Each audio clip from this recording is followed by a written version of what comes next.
কারিমে আল্লাহ জানিয়েছেন লা তাহসাবান্নাল্লাহা গাফিলান আম্মা ইয়া'মালুস সালিমুন ইন্নামা ইউআখিরুহুম লিয়াউমিন তাশখাসু ফীহি আবসার। সূরা ইব্রাহিমের 42 নম্বর আয়াতে আল্লাহ বলেন, হে নবী আপনি কি মনে করেন, ধারণা করেন যে জালেমদের সম্পর্কে আমার কোনো খোঁজ খবর নেই? হে নবী আপনি কি মনে করেন যে জালেমদের সম্পর্কে আমার কোনো ধারণা নেই, বা আমি একেবারে গাফেল হয়ে আছি তাদের সম্পর্কে? না, এই পৃথিবীতে সবচাইতে বেশি আমি আল্লাহর দৃষ্টি দিয়ে রাখি জালেমদের দিকে। মাজলুম যারা, হাদিস হচ্ছে ইত্তাকি দাওয়াতাল মাজলুম ফাইন্নাহা লাইসা বাইনাহু ওয়া বাইনাল্লাহি হিজাব। মুসলিম শরীফের হাদিস। নবীজি বলেন পৃথিবীর মানুষেরা আযায় করো মাজলুমের বরদোয়াকে ভয় করো, কারণ সে যদি বরদোয়া দেয় আর আল্লাহ আরশের মাঝে পর্দা থাকে না, সরাসরি কবুল হয়ে যায়।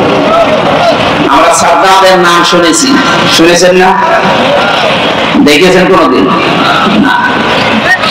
এই পৃথিবীতে আজরাইল ফেরেশতা যত মানুষের জান কবজ করেছে, ও দুইবার কেটে ফেলেছিল জান কবজ করতে গিয়া, দুইবারই এই সাদ্দাতের ব্যাপার।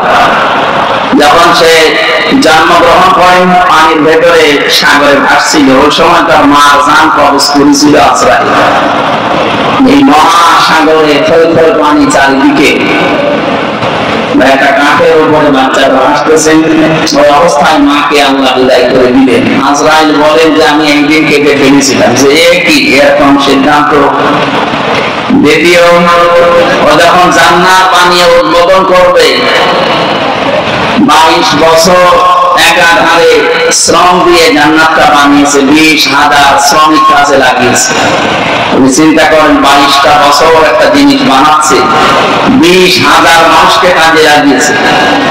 তার নিজের আয়ত্তে যত সোনা রূপা ছিল তার দেশে সব সেখানে কাজে লাগিয়েছে, এমন সুন্দর করে মন মতো বানিয়েছে। হযরত হুদ আলাইহিস সালামের কাহিনী এটা। নবী হুদ থেকে যা যা শুনেছে জান্নাতের বর্ণনা ঠিক ওইভাবে বানিয়েছে। সব তো আর কমপ্লিট করা সম্ভব না, কারণ জান্নাত আল্লাহ এমন ভাবে বানিয়েছে যেটা মানুষের চোখে কোনোদিন দেখে না, কোনোদিন কানেও শোনে না, এমনকি মানুষের হৃদয়ে কোনোদিনের কল্পনা উদয় হয় না, এমন করে আল্লাহ বানিয়েছে। 100 ভাগ বানাতে পারেন, অন্তত বানিয়েছিল। যেদিন উদ্বোধন করবে ওই দিন সময় দেয়নি আজরাইল। আজরাইল বলেন আমি ওই দিন কেটে ফেলেছিলাম যে এত শখের জান্নাত, আল্লাহ বলেন যে না, একে উদ্বোধন পর্যন্ত না, ওর সরকার পর্যন্ত যেন পা না লাগে। আমি তাফসীরে ফি জিলালিল কোরআনে কি কাজ করেছিলাম, তাবারির ভেতরে আছে, এখানে 7টা কারণ লেখা আছে। আমার ওগুলো উদ্দেশ্য না, আমার একটা শিক্ষা বের করার উদ্দেশ্য। এই সাদ্দাত নামে লোকটা এত শখের জান্নাত পরিভ্রমণ করা, বসবাস করা, দেখা তো দূরের কথা, এই জান্নাতের চৌকাঠ পর্যন্ত স্পর্শ করার আগেই বিদায় নিয়েছে দুনিয়া থেকে।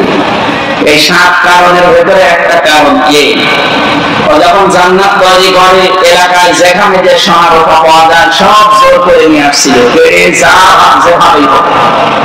একটা বিধবা মহিলা, এটি মা বাবা নেই, স্বামীও মারা গেছে, তার কাছে একটা সোনা ছিল। ওর যে সৈন্য সামর্থ্য আছে, লোকজন যে বলছে স্বর্ণ দেন, জান্নাত বানানো হবে বাদশার স্বপ্ন পূরণ করতে। ও বলছে আমার এই শেষ সম্পর্কটা নেবেন না, আমার স্বামী নেই, মা বাবা নেই, এইটাই আমার জীবনের সম্পদ। ওরা তখন জোর করে ওর কাছ থেকে কেড়ে নেয়, বলে না বাদশার স্বপ্ন পূরণ করতে কারো দিকে তাকানো হবে না। মেয়েটা যখন মাটিতে গড়াগড়ি দিয়ে হাওয়া পরীক্ষা দিয়েছিল, বলেছিল বাবু আমি আজকে একা হয়ে গেছি, অসহায়, আমার শেষ সম্পর্ক যে জালেম কেড়ে নিল, ওর স্বপ্ন সাপ তুমি পূরণ করতে দিও না।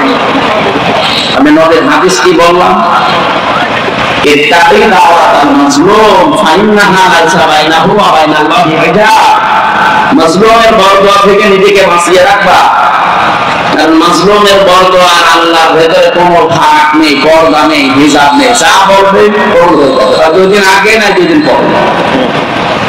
মুফাসসির লিখেছেন অনেকগুলো তাফসীরে সব একমত যে এই যে মহিলাটা বরকত পেয়েছিল, একদিকে অসহায় এতিম আর একদিকে বিধবা, এই মাজলুম অবস্থায় যা বলেছে ওটা সঙ্গে সঙ্গে আবশ্যে চলে গেছে।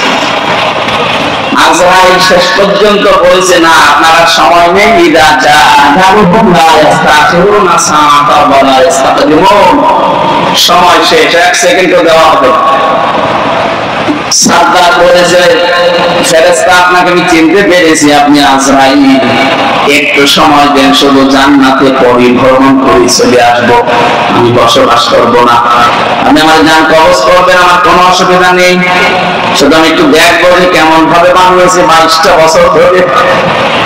ফেরেশতা ওই দিন বলেছে না, যত শখ করে যত আকাঙ্ক্ষা নিয়ে বানিয়েছেন ভেতরে যেতে পারবেন না। এমনকি জোর করে ঘোড়ার পিঠ থেকে যখন লাফ দিতে যায় তখন চৌকাঠ স্পর্শ করার আগে মায়ের পুরি মারা যায়।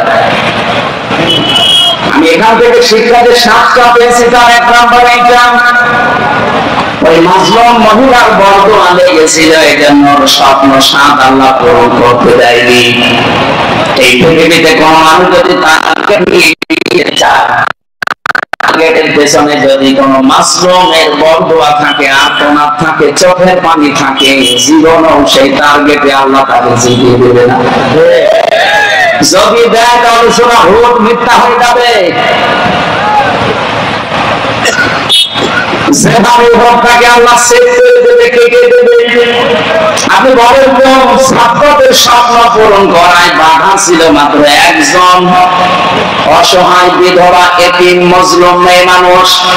এই 15.5 বছর যার দায়িত্বে স্বপ্ন নিয়ে গিয়ে যাচ্ছিলেন, কেউ বলেছিল 31 সাল, কেউ বলেছিল 41 সাল, এটা স্বপ্ন ছিল না?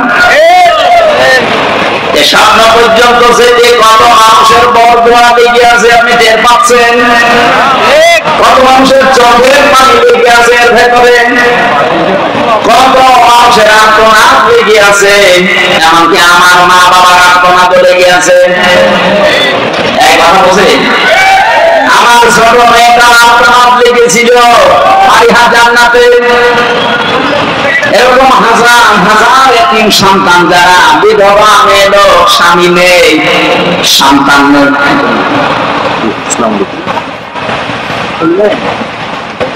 এতগুলো মানুষের বরদোয়া যদি কারো পেছনে লেগে থাকে, ও টার্গেট পর্যন্ত যাবে কি করে আপনি বলেন?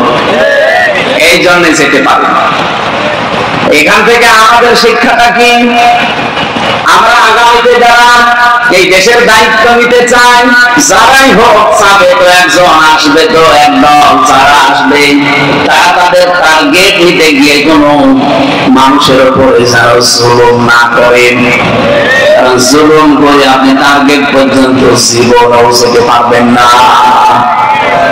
সাদ্দাতকে যদি আল্লাহ যেতে না দেয়, আপনাকে যেতে দেবে কি করে? আপনি কি সাদ্দাতের চাইতেও মহা শক্তিশালী হয়ে গেছেন? কারণ জালেমদের সম্পর্কে সবচাইতে বেশি খোঁজ কে রাখে বলেন তো? আরো জোরে বলেন। আল্লাহ আমাদেরকে আমি একটু ছাড় দিয়েছি, কোন পর্যন্ত? ইন্নামা ইউআখিরুহুম লিয়াউমিন তাশখাসু ফীহিল আবসার, যেদিন চক্ষু উল্টিয়ে যাবে, তার মানে আজরাইলকে দেখেই মানুষের চোখ কিন্তু উল্টিয়ে যায়। আপনি মরণের বিচারের দিকে একটু তাকিয়ে দেখবেন, চোখ মুখ মনে হয় যে সব বের হয়ে যাচ্ছে। ওই সময় পর্যন্ত মানুষকে আল্লাহ একটু ছাড় দিয়েছে, কিন্তু কোরআন বলছে কোন মানুষকে আল্লাহ একেবারে ছেড়ে দেয়নি। আল্লাহ ছাড় দেয়, ছেড়ে। এই জন্য জালেম যেন আমরা অন্তত কেউ না হোক। আগামীতে জালেমদের ব্যাপারে আল্লাহ সবচেয়ে বেশি খোঁজ রাখে। আমি কোরআন কারীমের সূরা সূরা 42 নম্বর আয়াতটা পড়লে সবচেয়ে বেশি ভয় পাই। আল্লাহ বলেন, আমি কিয়ামতের দিন নিজে মামলা দায়ের করব জালেমদের বিরুদ্ধে। আর বাংলাদেশে সবচেয়ে বেশি হচ্ছে জালেম। এই কথা বলছে, আইন অফিসের উপরে জুলুম করছে, নাই পরিবারের উপরে জুলুম করছে, নাই সমাজের উপরে জুলুম করছে, নাই রাষ্ট্রের উপরে জুলুম করছে, জনগণের উপরে। আমি তাকান যে কোনো এক ধাপে এক শ্রেণীতে আপনি পড়ে যাবেন। সুতরাং আমরা যেন জালেম না হয়। জালেমরা টার্গেট কার? আরো জোরে বলেন, ইন্নামাস সাবিলু আলাল্লাযীনা ইয়াযুল্মুনান নাস। আল্লাহ বলেন আমি নিজে মামলা দেব জালেমদের বিরুদ্ধে। আমরা নিজেরা ব্যক্তিগতভাবে নফসের উপরে যারা জুলুম করছি, নফসের উপরে জুলুম কি? মন যা চায় মানুষ তাই করে, এটা নফসের উপরে জুলুম। মন এখন চাচ্ছে একটু উলঙ্গ নাচ দেখি, না দেখলেন এটা জুলুম হবে আপনার নফসের উপরে। মন চাচ্ছে অন্যের স্ত্রীর সাথে একটু গল্প করি, বরফে প্রেমে লিপ্ত হয়ে গেলে এটা নফসের উপরে জুলুম। এই জুলুম তো এখানে নেই। এরকম কোন লাইনে যারা আছেন এই মুহূর্তে নাম্বারগুলো ডিলিট করে দেন। পরকীয়া প্রেমে যারা আছেন এই মুহূর্তে ডিলিট করা লাগবে। বলেন না বাড়ি যেয়ে হবে না, বাড়ি যেয়ে আপনি ডিলিট করবেন আপনি যদি মরে যান। আর ওই নাম্বার যদি আপনার মোবাইলে থাকে, আপনি মরে গেলেন, ওই মোবাইলটা ব্যবহার করবে আপনার ছেলে মেয়ে অথবা আপনার বউ, তখন মোবাইল হাতে নিয়ে বলবে ও এ 2 নাম্বার ছিল, এখন ডিলিট করবেন। যাদের যাদের এরকম উল্টাপাল্টা কাজে আছেন এই মুহূর্তে আপনি ডিলিট করে ভালো মানুষ হয়ে যান। নেন কারা কারা করছেন হাত তুলে তো।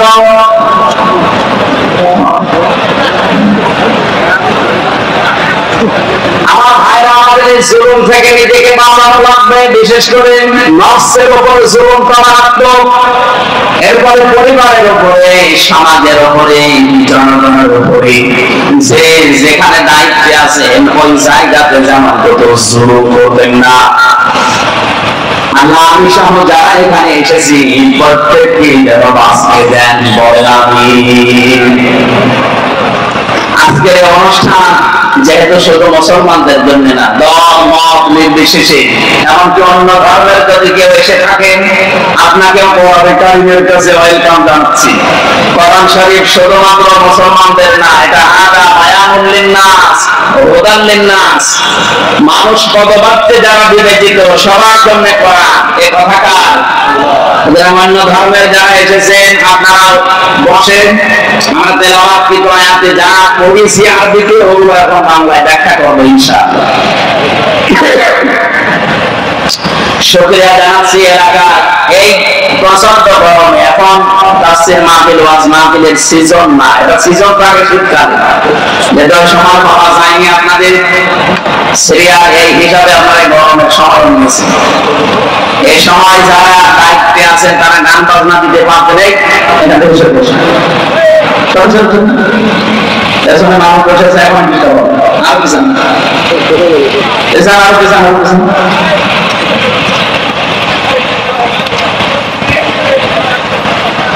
গান বাজনা না দিয়ে, গাছের গান, কালোর গান, কি গান নাম শোনে মানুষ, ওসব না দিয়ে কোরআনে কারিমের একটা আয়াত বোঝার জন্য এই আয়োজনে যারা টাকা পয়সা খরচ করলেন, কিয়ামতের দিন 3টা জায়গায় টাকা খরচ করলে টাকার হিসাব দেওয়া লাগবে না। কোরআন প্রচারে, কোরআন প্রসারে, কোরআন কায়েমে, 2 নম্বরে পরিবারস্থ লোকদের জায়েজ আশা পূরণে, 3 নম্বরে যারা জিহাদের ময়দানে কাজ করে তাদের পেছনে। আমাদের টাকা এই সমস্ত জায়গায় তো খরচ হচ্ছে নাকি? আমাদের এই টাকা পয়সা আল্লাহ যা দিয়েছেন এই 3টা জায়গায় যদি খরচ হয়, কিয়ামতে যখন আল্লাহ সওয়াব নেওয়া আরম্ভ করবে, এই 3টা জায়গার টাকা পয়সার হিসাব আল্লাহর কাছে দেওয়া লাগবে না। বল সুবহানাল্লাহ। দরুদ আর সালাম পাঠ করছি আমাদের নবী, মানবতার মহান শিক্ষক মুহাম্মদুর রাসূলুল্লাহ সাল্লাল্লাহু আলাইহি ওয়াসাল্লামের প্রতি। আমরা কোরআনে কারিমের সূরা মারিয়াম 41 নম্বর আয়াতটা পড়েছি। তাফসীরে কোরআন মাহফিল লেখা আছে, তাফসীর আকারে আমরা শব্দের দিকে তাকিয়ে কথা বলতে চাই, নাকি আমরা সাপের কাহিনী আরম্ভ করব? সাতক্ষীরার মানুষ এমনিতে ইসলামী আন্দোলন বিশেষ করে 91 দিনের ঘাঁটি এই জেলাকে বলা হয় সারা বাংলাদেশে। এদের ঘরে খাবার না থাকতে পারে, কিন্তু এরা দিন কায়েমের জন্য এক পায়ে খাড়া আছে। আমি কি বেশি গুণ বললাম?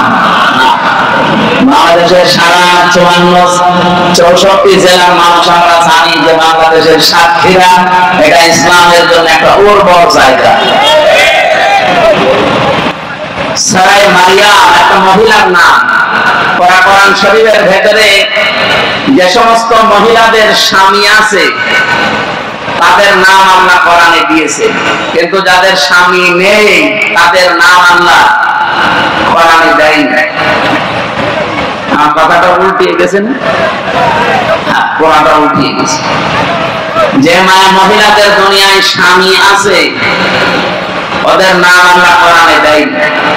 কোরআন শরীফ পড়ে দেখবেন স্বামীওয়ালা মহিলার নাম নেই, কিন্তু যাদের স্বামী ছিল না তাদের নাম আল্লাহ কোরআনে দিয়েছে। তার ভেতরে এই মহিলার নাম মারিয়া। নাম কি? মরিয়ম না, মারিয়া।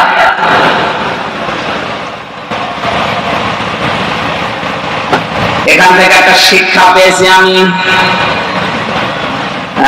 মুফাসসিরিন আব্দুল্লাহ ইবনে আব্বাস রাদিয়াল্লাহু তাআলা আনহু তাফসীরে তাবারির ভেতরে এই নামকরণ করতে গিয়ে শানে নজুলের ভেতরে তিনি লিখেছেন, পৃথিবীর মেয়ে লোক যাদের স্বামী নেই তারা যে কত অসহায়, যাদের স্বামী আছে এই মানুষগুলো যে কত উপরে আছে তারা নিজেরা টের পায় না। সম্মানিত মাগন যারা এসেছেন, পৃথিবীতে আপনার যদি কিছুই না থাকে, স্বামী আছে, মনে করবেন দুনিয়া এখনো আপনার আছে। স্বামী ছাড়া একটু চলে দেখেন পৃথিবী কেমন। খাদিজাতুল কুবরা রাদিয়াল্লাহু তাআলা আনহা তার পড়া জীবনে আমি 3 বার পড়াটা পড়েছি একাধারে। আমার ছোট্ট মাথার ভেতরে খাদিজাতুল কুবরা থেকে 27টা শিক্ষা আমি বের করতে পেরেছি। তার 1 নম্বরে আল্লাহ এই পৃথিবীতে একজন মহিলাকে সালাম দিয়েছেন জিবরাইলের মাধ্যমে। অন্যান্য মহিলাকেও দিয়েছে, কিন্তু সরাসরি সালাম পাঠিয়েছে। এবং জান্নাতে ওই একই দিন আল্লাহ তার জন্য আলাদা একটা ঘর বানিয়েছে। আলাদা একটা ঘর বানিয়ে তাকে আল্লাহ সুসংবাদ ওই সালামের সাথে পাঠিয়েছে।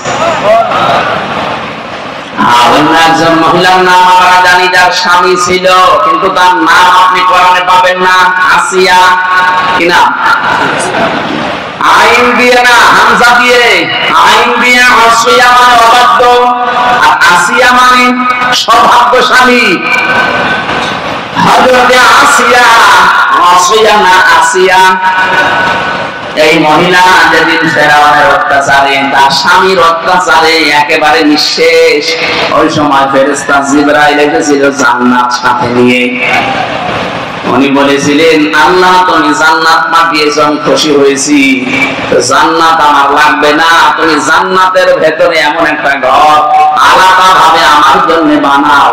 ইদে ক্বালাত রব্বি বিনি ইনদাকা বাইতান ফিল জান্নাতি ওয়া নাজ্জিনি মিন ফিরআউনা ওয়া আমালিহি ওয়া নাজ্জিনি মিনাল কওমিজ সালিহিন। তুমি জান্নাতের ভেতরে এমন একটা ঘর আমার জন্য তৈরি করে দাও, যে ঘরে বসে তোমার সব সময় দেখা যায়। তিনি জান্নাতে ঘর বানাতে চেয়েছিলেন, আল্লাহর কাছে চেয়ে নিয়েছিলেন। আর খাদিজাতুল কুবরাকে আল্লাহ নিজে জান্নাতে ঘর বানিয়ে তার কাছে সুসংবাদ পাঠিয়েছেন। দুইজনের বিষয়টাই কিন্তু স্বামী। একজন স্বামীর অত্যাচারে অত্যাচারিত হওয়ার পরে বরদোয়া দেয়নি। আয়াতের দিকে খেয়াল করেছিলেন? একটু খেয়াল করে শুনবেন। ওয়ানাজ্জিনি, এখানে টান আছে। হযরতে আসিয়া ডাক দিয়ে বলেছে, আল্লাহ তুমি আমাকে বাঁচাও আমার স্বামীর অত্যাচার থেকে। আর স্বামী আমাকে অন্য যাদের দ্বারা অত্যাচার করাচ্ছে, বিশেষ করে আমার হাতের ভেতরে ব্রেক লাগিয়েছে, আমার পায়ের ভেতরে ব্রেক লাগিয়েছে, আমার কপালে শালাকা লাগিয়েছে, আমার মাথার উপরে গরম তেল ঢেলে দিচ্ছে, চুলগুলো সব আমার উঠে গেছে, আমার পোড়া উলঙ্গ করে আমার লজ্জা স্থানের দিকে ওরা বর্ষা মারে। এই কঠিন অবস্থাতে আমি তোমার কাছে একটা দোয়া করলাম, এই দৃশ্য দেখে তুমি যেন রেগে যেও না। তুমি আমাকে বাঁচাও ফেরাওয়ার থেকে,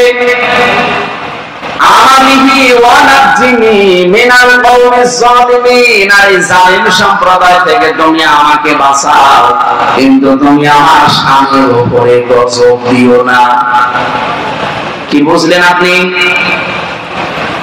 এত বড় কঠিন অত্যাচার জুলুম নির্যাতনের সময়ও তিনি স্বামীর জন্য বরদোয়া দেননি। বলেছিলেন যে আপনি আমাকে বাঁচান, কিন্তু আপনি আমার স্বামীর উপরে কোনো গজব দিয়েন না। মা বোন যারা এসেছেন, বিভিন্ন জায়গায় বসে আছেন সাক্ষীরা, মেয়েরা, একটা স্বামী মাথা ঘাম পায়ে ফেলে কত কষ্ট করে আপনার জন্য। পুরুষের এই কষ্টটা, এই শ্রমটা, এই টেনশন যদি আপনার মাথার উপরে চাপিয়ে দেওয়া যায়, আপনি একদিনও টিকে থাকতে পারবেন না। এত বড় কঠিন অবস্থায় আপনাকে আল্লাহ সংসার করাচ্ছে, সারাটা জীবন এই লোকটা আপনার ঘাম পায়ে ফেলে আপনার জন্য সব করে। হঠাৎ একটা সাবান যদি একটু কম হয়ে যায়, তখন আপনি বড় দোয়া দিয়ে ফেলেন। নবীজি বলেন, আমি মেরাজে গিয়ে জাহান্নামে মেয়েদেরকে বেশি দেখেছি দুইটা কারণে। এক নম্বরে তারা স্বামীর নাশকরিয়া করে, সারা জীবন ঠিক আছে, হঠাৎ একটা কিছু কম হয়ে গেলে বড় দোয়া দিয়ে দেয়। এরকম ছোট মনের বউ নেই। দুই নম্বরে ওরা গীবত করে বেশি, এক জায়গায় বসলে শুধু পরনিন্দা পরচর্চা করে। এই দুইটা কারণে মেয়েদেরকে নবীজি বেশি জাহান্নামে দেখেছে। হাদিসটা পড়লে মনে হয় এই দুই কারণের মহিলা বাংলাদেশে বেশি। কঠিন পরিস্থিতিতেও স্বামীর জন্য তিনি বরদোয়া দিয়ে দোয়া করেছিলেন যে আমার স্বামীর উপরে আল্লাহ তুমি রেগে যেও না, তার উপরে তুমি গজব দিও না, তুমি আমাকে বাঁচাও।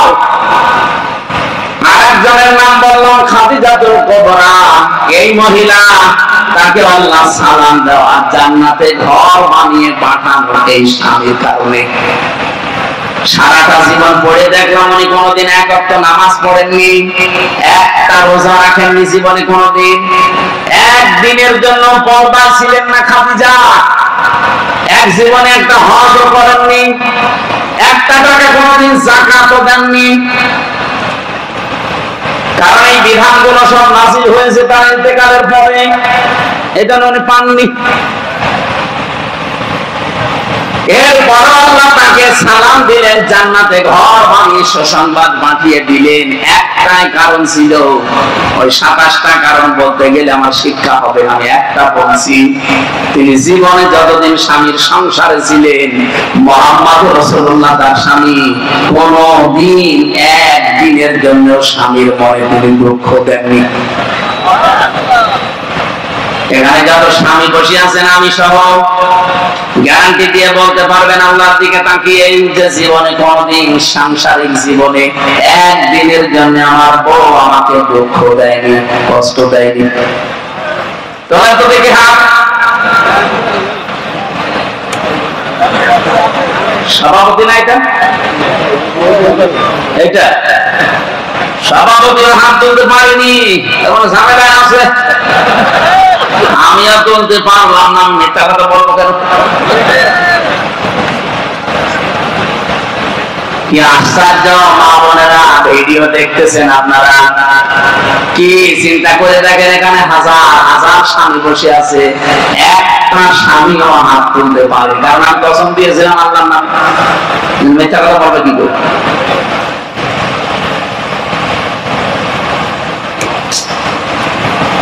খালি নামাজ পড়া, রোজা রাখা, কারো বোরকা পরা ইবাদত না। মেয়েদের যত গুরুত্বপূর্ণ ইবাদত আছে তার ভেতরে অন্যতম তার স্বামী। আপনি পুরা কোরআন শরীফ খুলে পড়ে দেখেন, আমি যে কতবার পড়েছি পুরা কোরআন, একটা জায়গায় কোন স্বামীওয়ালা মহিলার নাম আমি পাইনি। আসিয়ার নাম আল্লাহ কোরআনে দেয়নি, ইমরাতা ফেরাউন দিয়েছে।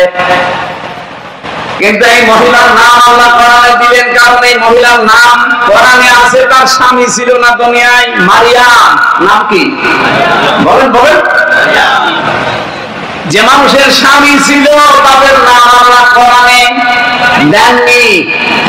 স্ত্রীর নাম স্বামীর সাথে জুড়ে দিয়েছে। আবু লাহাবের স্ত্রীর নাম আছে আমরাতুহু, লূত নবীর স্ত্রীর নাম আছে ইমরাতা লূত, কিন্তু নাম নেই। বলেন তো আল্লাহ কি লূত নবীর স্ত্রীর নাম জানতেন না? বলেন বলেন। আবু লাহাবের স্ত্রীর নাম উম্মে জামিল, জানতেন না আল্লাহ? কেন নাম দিলেন না? মেয়েরা জানে স্বামীর গুরুত্ব দেবে। এখান থেকে আমি একটা শিক্ষা পেয়েছি। আজ বহু মানুষ এই দেশে আমি দেখি, এটা রেকর্ড হচ্ছে এই জন্য বলছি, এরা বলে হুজুর আমি নামাজ পড়ি, রোজা রাখি, আমার বউ পর্দায় থাকে, আমার ব্যবসা হালাল, আমি কোনো ঝামেলার ভেতরে নেই। এটা দ্বারা ও বোঝাতে চায় যে এই দেশে যে রাজনৈতিক বিষয়গুলো এর ভেতরে আমি নেই, আমি ভালো মানুষ। আপনি তো সূরা আরাফ 8 নাম্বার পারা 20 নাম্বার পৃষ্ঠা 3 নাম্বার লাইনের 83 নাম্বার আয়াত একটু পড়েছে, আজকে মিলাবেন তো? আমি আবার বলছি, সূরা আরাফ 8 নাম্বার পারা 20 নাম্বার পৃষ্ঠা 3 নাম্বার লাইনের 83 নাম্বার আয়াত। যত তাফসীর বাংলাদেশে আছে আমি অন্তত 42টার উপরে মিলিয়েছি, সব তাফসীর আয়াতের ব্যাপারে একই কথা দিয়েছে। আপনি বাড়ি যান আজকে মিলাবেন, আপনি দেখবেন আপনি কোন কোন কোন স্তরে আছে। খাজাইনাহু ওয়া আহলাহু ইল্লা মারাতাহু কানাত মিনাল গাবিরিন। আসরের নামাজের সময় দুজন ফেরেশতা আল্লাহ পাঠিয়ে দিলেন। তারা এসে বলে, লূত নবী আপনার উম্মতদেরকে নিয়ে আপনি এখান থেকে অন্য জায়গায় চলে যান, আমরা আল্লাহর গজব এখানে নাযিল করব, কারণ এরা নারীতে নারীতে পুরুষে পুরুষে বিবাহ করা আরম্ভ করেছে। আল্লাহ সিস্টেম তারা পাল্টিয়ে ফেলেছে। আল্লাহ পাকে অন্যের প্রতি যে আকর্ষণ দিয়েছিল সেইটাই তারা নষ্ট করে আজ মেয়েতে মেয়েতে বিয়ে করতে চায়, পুরুষে পুরুষে জেনা করে। এদেরকে আল্লাহ রাখবেন না, কারণ জেনা ব্যভিচার যেখানে বেড়ে যায় ওই জায়গাটা অভিশপ্ত হয়ে যায়। মাগরিবের সময় এখানে আমরা গজব নাযিল করব, কিন্তু সাবধান, ইল্লাম রাতাহু আপনার স্ত্রীকে আপনি নেবেন না, কানাত মিনাল গাবিরিন সে পশ্চাৎদমনকারীদের অন্তর্ভুক্ত। আমার প্রশ্ন আয়াত পড়ার পরে আমি জিজ্ঞাসা করলাম, যতগুলো তাফসীর পড়ে পড়ে মিলিয়েছি, পরে আমি জিজ্ঞাসা করলাম নিজের কাছে, কেন আল্লাহ লূত নবীর স্ত্রীকে নিতে নিষেধ করলেন? অথচ তার যাদের সংসার করছেন, ছেলে মেয়ে হচ্ছে, তার বাড়িতে একাধারে খাবার খাওয়া একসাথে এক ছাদের নিচে, অথচ গজব নাযিল হওয়ার সময় উম্মতদেরকে নিতে বলেন, নিজের স্ত্রীকে বাদ দিতে বলেন। অসাক্ষীরাবাসী বিবেক খাটান, বুদ্ধি খাটান, বলেন তো লূত নবীর স্ত্রীর চরিত্র খারাপ ছিল? বলেন না না, এই পৃথিবীতে কোন নবীর স্ত্রীর চরিত্র খারাপ ছিল না, তার চরিত্র হীনা ছিল না, কারণ কোন হারাম রক্তের ভেতরে আল্লাহ নবীদের রক্ত প্রবেশ করার নাই। এই পৃথিবীতে যত নবী এসেছে কোন হারাম রক্তের ভেতরে আল্লাহ নবীদের রক্ত দেননি। লূত নবীর স্ত্রীর চরিত্র ভালো ছিল, সে চরিত্র হীনা ছিল না। কিন্তু গজব নাযিল হওয়ার পরে আল্লাহ তাকে ধ্বংস করে দিলেন, সে জাহান্নামে চলে গেছে। কারণ একটা, সে নিজে ভালো ছিল, সে চরিত্রহীনা ছিল না, কিন্তু তলে তলে চরিত্রহীন মানুষদেরকে সাপোর্ট করত। ওই যে যারা মেয়েতে মেয়েতে জেনা করে, পুরুষে পুরুষে জেনা করে, চরিত্রহীন মানুষদেরকে, এই দুশ্চরিত্রবান মানুষদেরকে সে সাপোর্ট করতো তলে তলে। আমি চিন্তা করতে পারেন, একজন নবীর স্ত্রী তাও যেমন তেমন সাধারণ মানুষের স্ত্রী না, নবীর স্ত্রী হওয়ার পরে চরিত্রহীন মানুষদেরকে সাপোর্ট করার কারণে যদি জাহান্নামে যায়। এই বাংলাদেশে কত মানুষ হাজী সাহেব নিজে ভালো মানুষ, নিজের বউ পর্দায় থাকেন, নিজের ব্যবসা হালাল, নিজে 5 ওয়াক্ত নামাজ তাহাজ্জুদ মিলে পড়ে, যাকাত দেয় বছরে বছরে, নিজে সবকিছু ইসলামের উপরে এমন এমন জায়গায় সাপোর্ট করে, ভোট দেয়, রায় দেয়, যার চরিত্র ভালো না। আপনাকে মনে রাখবে বাংলাদেশে নেই এমন নেতার পেছনেও কাজ করে যার দিনের চরিত্র একরকম, রাতের চরিত্র আরেক রকম। আপনি কি দুনিয়ার কাজ মনে করছেন? এটা মনে করছেন আল্লাহ টের পাচ্ছে না? কে বলেছে আপনাকে? লোক নবীর স্ত্রীকে যদি আল্লাহ ছাড় না দেয়, আপনাকে ছাড় দেবে? আপনি এখানে নামাজ পড়েন, রোজা রাখেন, আর কালো বোরকা পড়েন, আর আপনি হারাম ব্যবসায় আছেন। আমি তো ভালো, আপনি তো ভালো, আমিও জানি কোন মানুষকে সাপোর্ট করে, ওর চরিত্র ঠিক আছে। সূরা নিসা 5 নাম্বার পারা 10 নাম্বার পৃষ্ঠার 12 নাম্বার লাইনের 85 নাম্বার আয়াতে আছে, মাইয়াশ শাফাআতান হাসানাতান ইয়াকুম লাহু নাসীবুম মিনহা ওয়া মাইয়াশ শাফাআতান সাইয়্যাতান ইয়াকুম লাহু কিফলুম মিনহা। রব্বুল আলামিন বলেন, কোন মানুষ যদি ভালো কাজে সুপারিশ করে, ওই লোকটা ভালো কাজ করে যা পাবে শুধু সুপারিশ করে পেছনের দরজায় শুধু একটু ঠেলা দিয়ে আপনি তাই পাবেন। কোন যদি অন্যায় কাজ করে, ও অন্যায় কাজ করে যে গুনাহ হবে, আপনি শুধু পেছনের দরজা দিয়ে ঠেলা দিয়ে সাপোর্ট দিয়ে সেই গুনাহগার হবেন। এটা দুনিয়ার কাজ মনে করে সামনে এটা কেউ এড়িয়ে যাবে না। এই তো দুনিয়ার কাজ, কে বলেছে আপনাকে? আপনি যা করবেন এইটা দিয়ে হয় আপনার জান্নাত তৈরি হবে, যা করবেন অথবা এইটা দিয়ে আপনার জাহান্নাম তৈরি হবে। আপনি যা করছেন এখন আপনার নিজের উপরে। লোক নবীর স্ত্রীর দিকে তাকিয়ে একটু ভাববেন। আমি একটা দুইটা পড়লে বলতাম না, 42টার উপরে আমি মিলিয়েছি। আমার ভয় লাগে, আমি আমার মানুষকে আবার সাপোর্ট করি না তো, এমন মানুষের পেছনে নেই তো যে তার চরিত্র ভালো না। আল্লাহ আমাদের সবাইকে জানাই এই আয়াতটার উপরে আমল করার তৌফিক দান করেন, বলুন আমিন। যারা আমিন বলেননি তারা মনে হয় লোক নবীর স্ত্রীর সাথে জাহান্নামে যেতে রাজি আছে। কারণ আমি জানি আপনি আমিন বলবেন না, আপনি তো সাপোর্ট করেন এমন মানুষকে। এবার বলেন তো আমিন। এখনো সবাই বলেন, বলেন। আপনি কি আয়াতটা মানতে চান না? একবার বলেন না কেন? সুতরাং সামনে যদি সময় আসে, সুযোগ আছে, কোন চরিত্রহীন মানুষ আমার সামনে আসতে পারবে না।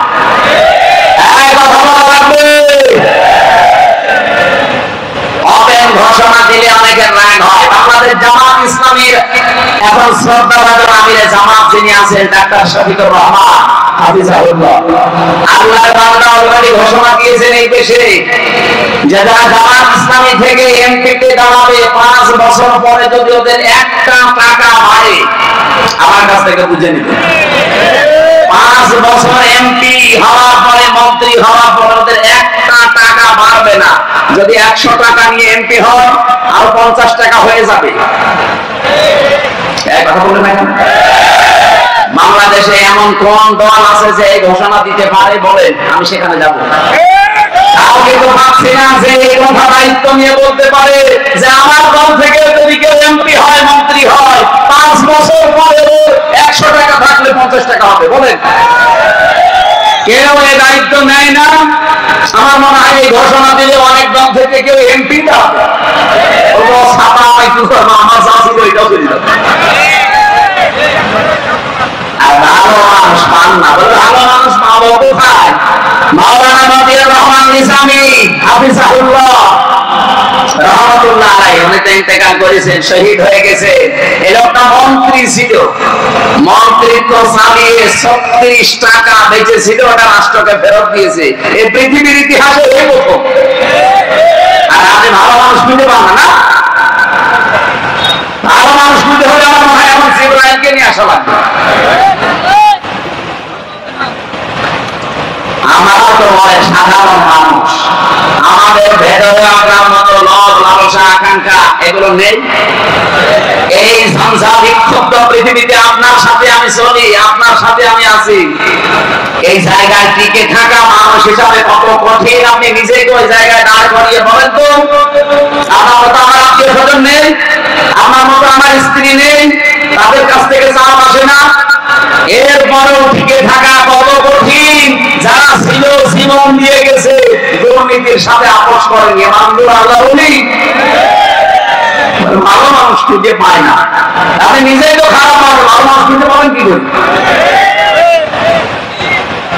আমি স্বামী আছে আর স্বামী নেই এই কথা বলতে গিয়ে এ পর্যন্ত এসেছিলাম। সুতরাং যাদের স্বামী আছে যতদিন বেঁচে আছে গুরুত্ব দেবে, হারিয়ে গেলে তখন টের পাবে যে কি হারালা।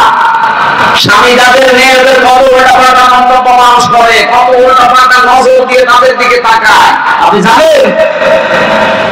এখানে অন্তত এই বাগাসটা বেশি আছে যতদিন, এর হক আদায় করবেন, এর ছায়ায় থাকতে হলে একে সেবা যত্ন করবেন। আল্লাহ আমাদের মেয়েদেরকে হাজরাতে খাদিজাতুল কুবরার সাথে যেন জান্নাতের কাতারে শামিল করে দেন, বলেন আমিন। সূরা মারিয়াম থেকে ৯৮টা আয়াত আছে, মাত্র একটা আয়াত পড়েছি। আমার এই মাথার ভেতরে আয়াত নিয়ে যত তথ্য আমি পেয়েছি, শুধু আমার জীবন না, এখন ৩৩ বছর আমার বয়স, কিয়ামত পর্যন্ত যদি আয়াত নিয়ে কেউ আলোচনা করে কিয়ামত এসে যাবে, তাও শেষ হবে না, এত কথা আছে এটাতে। আমরা আসেন এখান থেকে কিছু আবিষ্কার করার চেষ্টা করি ইনশাআল্লাহ। রব্বুল আলামিন জানাচ্ছেন আযকুর ফিল কিতাব ইব্রাহিম। আমি দুই কিরাত পড়েছিলাম এখানে, ইব্রাহিম বলেছি একবার আর একবার বলেছি ইব্রাহিম। ৭ কিরাতে কোরআন শরীফ পড়া যায়, আলেমরা জানে এটা। আল্লাহ পাক বলেন আমি আলোচনা করেছি আমার এই কিতাবের ভেতরে ইব্রাহিম আলাইহিস সালাম সম্পর্কে, ইন্নাহু কানা সিদ্দিকান নাবিয়্যা, নিশ্চয় সে ছিল একদিকে সিদ্দিক আর একদিকে নবী। লেকিন কি পেলেন বাংলা অর্থের ভেতরে? আমি তো আরবি পড়ার পরে বাংলা বলে ফেললাম, ওয়াজ তো শেষ হয়ে গেছে নাকি? না, এখন শেষ হবে। আল্লাহ বলেন আমি আলোচনা করেছি, এখানে প্রথম শব্দ হচ্ছে ওয়াজকুর জাল কাফরা। আমি ১৬ সালে একবার জিকিরের উপরে আলোচনা করেছিলাম যে জিকির কাকে বলে, কত প্রকার, কি কি। কোরআন শরীফে জিকির আল্লাহ কতটা অর্থে ব্যবহার করেছেন, হাদিসে কতটা অর্থে জিকির এসেছে, সেই জায়গায় আমি জিকিরের ৫টা অর্থ মিটেছিলাম কোরআন থেকে, আর হাদিস থেকে ৪০টা। এই ৪৫টা দিয়ে আমি ১-১.৫ ঘন্টা কথা বলেছিলাম। যেহেতু ওটা ইন্টারনেটে আছে, জিকির বললে আমির হামজা লিখলে পেয়ে যাবেন, তো প্রথম শব্দ আমি বাদ দিয়ে দিলাম। আল্লাহ বলেন আমি আলোচনা করেছি, জিকির করেছি ফিল কিতাবি, কিতাবের মধ্যে। এখানে দেখেন কিতাবের আগে আল্লাহ আলিফ লাম দিয়েছেন। এই পৃথিবীতে কিতাব আমার আল্লাহর কাছে মাত্র একটা, তার নাম কোরআন। তার নাম কি? আলোচনা বলেন। কোরআনে কারীম বাদ দিয়ে পৃথিবীতে যত কিতাব আপনি দেখেন, এগুলো আসলে কিতাব নয়, এগুলো কিতাবের ব্যাখ্যা। দুনিয়াতে যত কিতাব আপনি লাইব্রেরিতে দেখেন, এই সব কিতাবগুলো হচ্ছে আল্লাহ কোরআনের ব্যাখ্যা। আল্লাহর কাছে আসল কিতাব কোরআনে কারীম। তাফসীরে ফি জিলালিল কোরআনে আমি পড়ছি, আরেকটা তাফসীরের নাম ওটা সাফওয়াতুত তাফসীর, তাফসীর। এর ভেতরে আমি পেয়েছিলাম কোরআনের নাম আল্লাহ দিয়েছেন ৫৫টা। কোরআনের প্রথম নাম আল কোরআন, ২ নাম্বার নাম হচ্ছে আল ফুরকান, এরপরে আল কিতাব, ৩ নাম্বার নাম আল জিকির, ৫ নাম্বার নাম হচ্ছে আত তানজিল। এরকম একটা একটা করে ৫৫টা নাম আল্লাহ দিয়েছেন। ৩ নাম্বার যেটা, তার নাম আল কিতাব। আল্লাহ কিতাবের আগে আলিফ লাম দিয়ে নির্দিষ্ট করার কারণ হচ্ছে পৃথিবীতে একটাই মাত্র কিতাব এখন আছে, কিয়ামত পর্যন্ত থাকবে, যেটা মানুষকে হেদায়েত দিতে পারে। এখানে যালিকাল কিতাবু লা রাইবা ফীহি, আমরা